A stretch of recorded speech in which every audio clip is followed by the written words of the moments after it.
ध्रुव स्वामिनी नाटक का प्रथम अंक। शिविर का पिछला भाग, जिसके पीछे पर्वतमाला की प्राचीर है। शिविर का एक कोना दिखलाई दे रहा है, जिससे सटा हुआ चंद्रातप टंगा है। मोटी मोटी रेशमी डोरियों से सुनहले काम के पर्दे खंभों से बंधे हैं। 2-3 सुंदर मंच रखे हुए हैं। चंद्रातप और पहाड़ी के बीच छोटा सा कुंज, पहाड़ी पर से एक पतली जलधारा उस हरियाली में बहती है। झरने के पास शिलाओं से चिपकी हुई लता की डालियां पवन में हिल रही हैं। 2-4 छोटे बड़े वृक्ष, जिन पर फूलों से लदी हुई सेवती की लता छोटा सा झुरमुट बना रही है। शिविर के कोने से ध्रुव स्वामिनी का प्रवेश। पीछे पीछे एक लंबी और कुरूप स्त्री चुपचाप नंगी तलवार लिए आती है।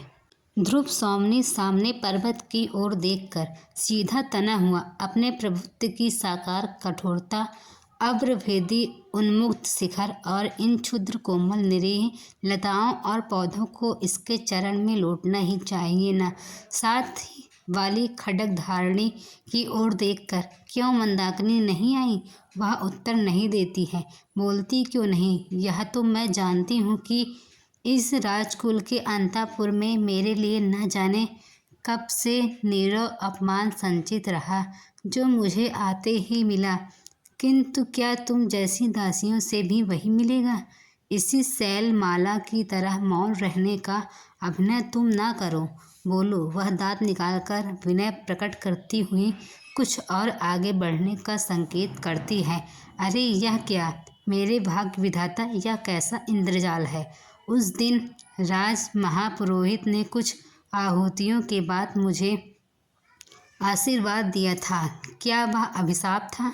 इस राजकीय अंतःपुर में सब जैसे एक रहस्य छिपाए हुए चलते हैं, बोलते हैं और मौन हो जाते हैं। खड्गधारणी व्यवस्था और भय का अभिनय करती हुई आगे बढ़ने का संकेत करती है। तो क्या तुम मूक हो? तुम कुछ बोल ना सको, मेरी बातों का उत्तर भी ना दो, इसलिए तुम मेरी सेवा में नियुक्त की गई हो? यह असह्य है। इस राजकुल में भी एक भी संपूर्ण मनुष्यता का निदर्शन नहीं मिलेगा। क्या जिधर देखो कुबड़े, बौने, हिजड़े, गूंगे और बहरे। चिढ़ती हुई ध्रुव स्वामिनी आगे बढ़कर झरने के किनारे बैठ जाती हैं। खड्गधारणी भी इधर उधर देखकर ध्रुव स्वामिनी के पैरों के समीप बैठती है। खड्गधारणी सशंक चारों ओर देखती हुई, देवी प्रत्येक स्थान और समय बोलने के योग्य नहीं होते। कभी कभी मौन रह जाना बुरी बात नहीं। मुझे अपनी दासी समझिए। आरोध के भीतर मैं गूंगी हूँ। यहाँ संदिग्ध न रहने के कारण मुझे ऐसा ही करना पड़ता है। ध्रुव स्वामिनी: अरे तो क्या तुम बोलती भी हो? पर यह तो कहो, यह कपट आचरण किस लिए? खड्गधारणी: एक पीड़ित की प्रार्थना सुनाने के लिए कुमार चंद्रगुप्त को आप भूल ना गई होंगी। ध्रुव स्वामिनी उत्कंठा से: वही न जो मुझे बंदनी बनाने के लिए गए थे। खड्गधारणी दांतों से जीभ दबाकर: यह आप क्या कह रही हैं?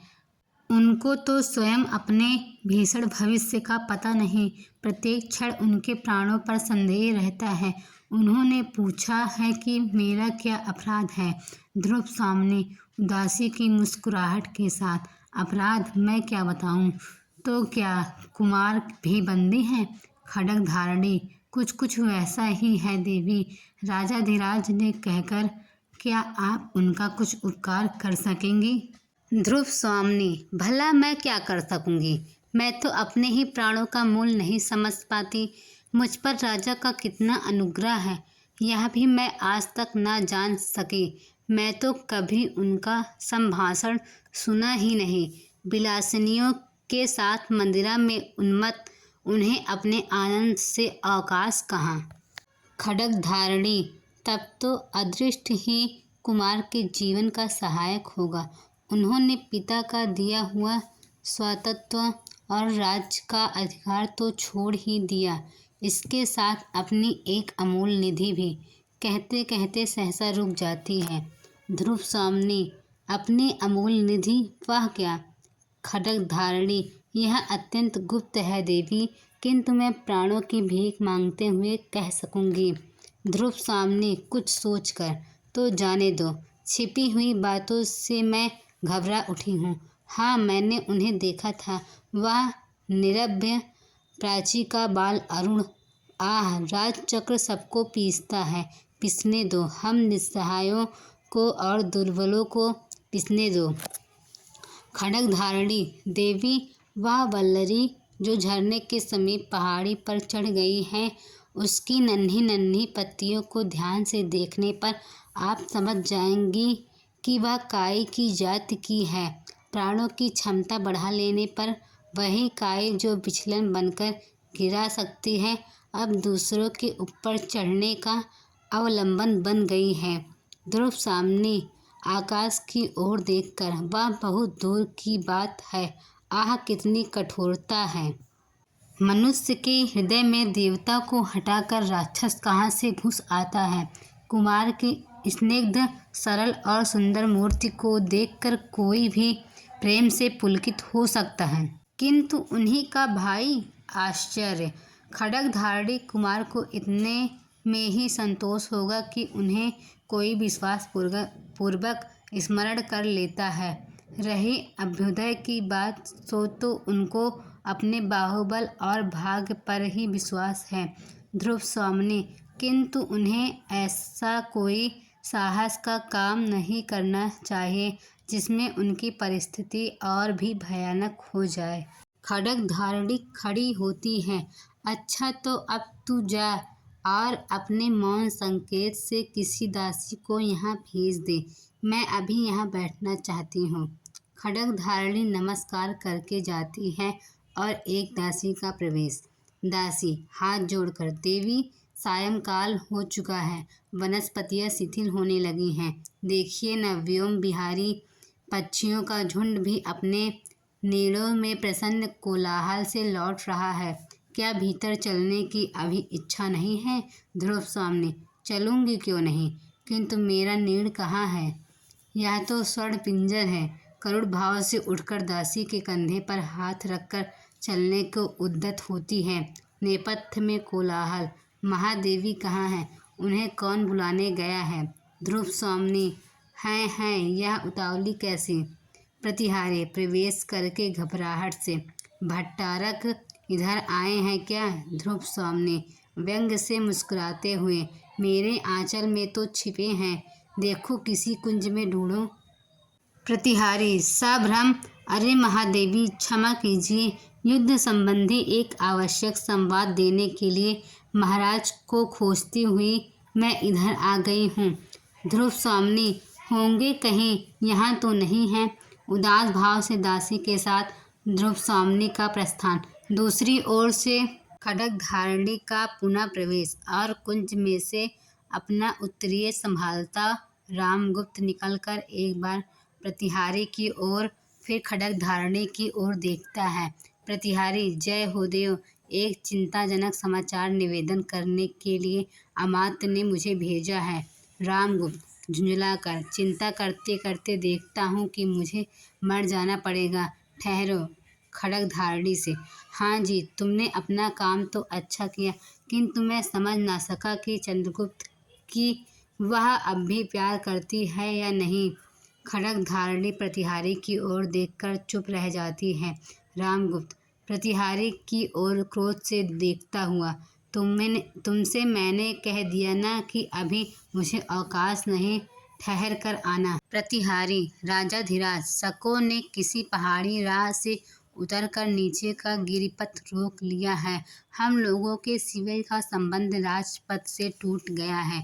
शकों ने दोनों ही ओर से घेर लिया है।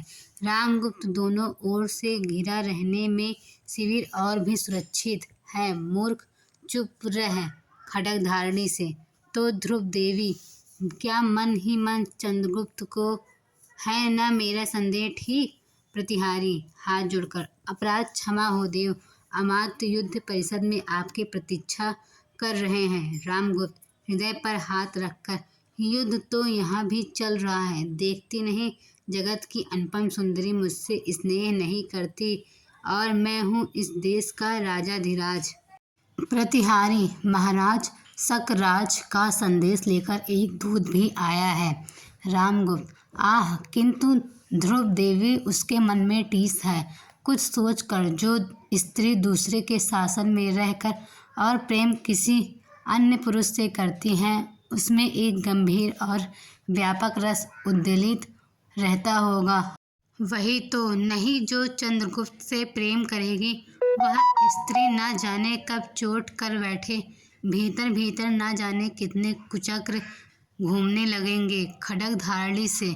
सुना ना, ध्रुव देवी से कह देना चाहिए कि वह मुझे और मुझसे ही प्यार करे, केवल महादेवी बन जाना ठीक नहीं।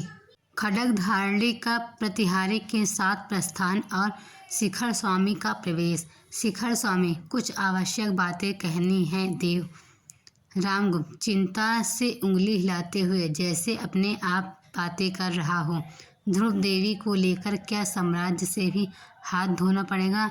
नहीं तो फिर कुछ सोचने लगता है। ठीक तो सहसा मेरे राजदंड ग्रहण कर लेते से पुरोहित, अमात्य और सेनापति लोग छिपा हुआ विद्रोह भाव रखते हैं शिखर से, है न? केवल एक तुम ही जो मेरे विश्वास पात्र हो, समझा ना? यही गिरिपत सब झगड़ों का अंतिम निर्णय करेगा। क्यों अमात्य? जिसकी भुजाओं में बल ना हो उसके मस्तिष्क में तो कुछ होना चाहिए। शिखर स्वामी एक पत्र लेकर, पहले इसे पढ़ लीजिए। रामगुप्त पत्र पढ़ते पढ़ते आश्चर्य से चौंक उठता है। चौंकिए मत, यह घटना इतनी आकस्मिक है कि कुछ सोचने का अवसर नहीं मिलता। रामगुप्त ठहर कर, है तो ऐसा ही, किंतु एक बार ही मेरे प्रतिकूल भी नहीं। मुझे इसकी संभावना पहले से भी थी। शिखर स्वामी आश्चर्य से, तब तो महाराज ने अवश्य ही कुछ सोच लिया होगा। मेघ संकुल आकाश की तरह जिसका भविष्य घिरा हो उसकी बुद्धि को तो बिजली के समान चमकना ही चाहिए। रामगुप्त सशंक, कह दूं? सोचा तो है मैंने, परंतु क्या तुम उसका समर्थन करोगे? शिखर स्वामी, यदि नीति युक्त हुआ तो अवश्य समर्थन करूंगा। सबके विरुद्ध रहने पर भी स्वर्गीय आर्य समुद्रगुप्त की आज्ञा के प्रतिकूल मैंने ही आपका समर्थन किया था, नीति सिद्धांत के आधार पर ज्येष्ठ राजपुत्र को। रामगुप्त बात काटकर, वह तो मैं जानता हूँ, किंतु इस समय जो प्रश्न सामने आ गया है उस पर विचार करना चाहिए। यह तुम जानते हो कि मेरी इस विजय यात्रा का कोई गुप्त उद्देश्य नहीं है। उसकी सफलता भी सामने दिखाई पड़ रही है। हाँ, थोड़ा सा साहस चाहिए। शिखर स्वामी, वह क्या? रामगुप्त, शकदूत संधि के लिए जो प्रमाण चाहता है उसे अस्वीकार न करना चाहिए। ऐसा करने में इस संकट के बहाने जितने विरोधी प्रकृति हैं उन सबको हम लोग सहज ही हटा सकेंगे। शिखर स्वामी, भविष्य के लिए यह चाहे अच्छा हो, किंतु इस समय तो हमको बहुत से विघ्नों का सामना करना पड़ेगा। रामगुप्त हंसकर, तब तुम्हारी बुद्धि कब काम में आवेगी? और हाँ, चंद्रगुप्त के मनोभाव का कुछ पता लगा? शिखर स्वामी, कोई नई बात तो नहीं। रामगुप्त, मैं देखता हूँ कि मुझे पहले अपने अंतःपुर के ही विरोध का दमन करना होगा। निश्वास लेकर, ध्रुव देवी के हृदय में चंद्रगुप्त की आकांक्षा धीरे धीरे जाग रही है। शिखर स्वामी, यह असंभव नहीं, किंतु महाराज इस समय आपको दूत से साक्षात करके उपस्थित राजनीति पर ध्यान देना चाहिए। यह एक विचित्र बात है कि प्रबल पक्ष संधि के लिए संदेश भेजे। रामगुप्त, विचित्र हो चाहे सचित्र, अमात्य तुम्हारी राजनीतिज्ञता इसी में है। भीतर और बाहर के सब शत्रु एक ही चाल में परास्त हों तो चलो। दोनों का प्रस्थान। मंदाकिनी का सशंक भाव से प्रवेश। मंदाकिनी, चारों ओर देखकर भयानक समस्या है। मूर्खों ने स्वार्थ के लिए साम्राज्य के गौरव का सर्वनाश करने का निश्चय कर लिया है। सच है, वीरता जब भागती है तब उसके पैरों से राजनीति छल छंद की धूल उड़ती है। कुछ सोचकर कुमार चंद्रगुप्त को यह सब समाचार शीघ्र ही मिलना चाहिए। गूंगी के अभिनय में महादेवी के हृदय का आवरण तनिक सा हटा है, किंतु वह थोड़ा सा स्निग्ध भाव भी कुमार के लिए कम महत्व नहीं रखता। कुमार चंद्रगुप्त, कितना समर्पण का भाव है उनमें। और उनका बड़ा भाई रामगुप्त, कपटाचारी रामगुप्त। जी करता है इस कुलसित वातावरण से कहीं दूर विस्मित में अपने को छुपा लूं, पर मंदा, तुझे विधाता ने क्यों बनाया, सोचने लगती है। नहीं, मुझे हृदय कठोर करके अपना कर्तव्य करने के लिए यहाँ रुकना होगा, न्याय का दुर्बल पक्ष ग्रहण करना होगा। गाती है, यह कसक अरे आंसू साहजा बनकर विनम्र अभिमान मुझे, मेरा अस्तित्व बता रह जा। बन प्रेम छलक कोने कोने, अपनी नीरव गाथा कह जा। करुणा बन दुखिया वसुधा पर, शीतलता फैलाता बह जा। जाती है, ध्रुव सामने का उदास भाव से धीरे धीरे प्रवेश।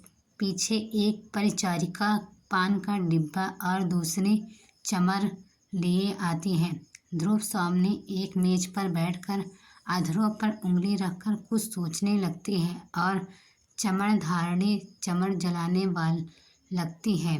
ध्रुव सामने दूसरी परिचारिका से, हाँ क्या कहा शेखर स्वामी, कुछ कहना चाहते हो? कह दो, कल सुनूंगी, आज नहीं। परिचारिका, जैसी आज्ञा। तो मैं कह आऊं कि अमात्य से कल महादेवी बातें करेंगी? ध्रुव स्वामी कुछ सोचकर, ठहरो तो, वह गुप्त साम्राज्य का अमात्य है, उससे आज ही भेंट करना होगा। हाँ, यह तो बताओ तुम्हारे राजकुल में नियम क्या है? पहले अमात्य की मंत्रणा सुननी पड़ती है, तब राजा से भेंट होती है।